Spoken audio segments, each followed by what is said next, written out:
ಎಲ್ಲರ ಕಡೆ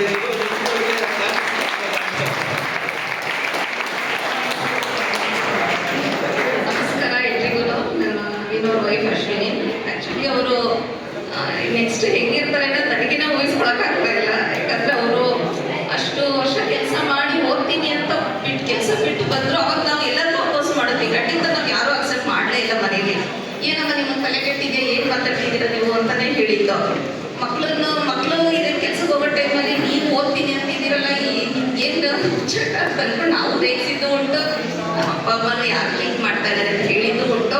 ಬಟ್ ಅದು ಈಗ ನನಗೆ ವ್ಯಾಲ್ಯೂಸ್ ಅರ್ಥ ಆಗ್ತಾ ಇದೆ. ಅವರು ಅಷ್ಟು ಆಸೆ ಪಟ್ಟು ಬಂದರು, ಬಟ್ ವರ್ತ್ ಇಟ್ ಅಂತ ಅನ್ನಿಸ್ತು. ಅವರು ಆ 3 ವರ್ಷ ಸ್ಟೂಡೆಂಟ್ ಲೈಫನ್ನು ಅವ್ರು ಮತ್ತೆ ರೀಬ್ಯಾಕ್ ಮಾಡಿಕೊಂಡ್ರು, ಖುಷಿ ಪಟ್ಟರು. ಅವ್ರು ಅಂದ್ಕೊಂಡಿದ್ದು ಏನೋ ಒಂದು new life of is chapters ಶುರು ಮಾಡ್ತೀನಿ ಅಂತ ಬಂದರು. ಸೊ ಅದು ಅವ್ರು ಹಿನ್ನಡೆಯಿಲ್ಲ. ಅದನ್ನು ಅವರು ಏನು ಅಂದ್ಕೊಂಡ್ರು ಅದನ್ನು is on the way. So best wishes. So ಎಲ್ಲ ಸಪೋರ್ಟ್ ಮಾಡಿ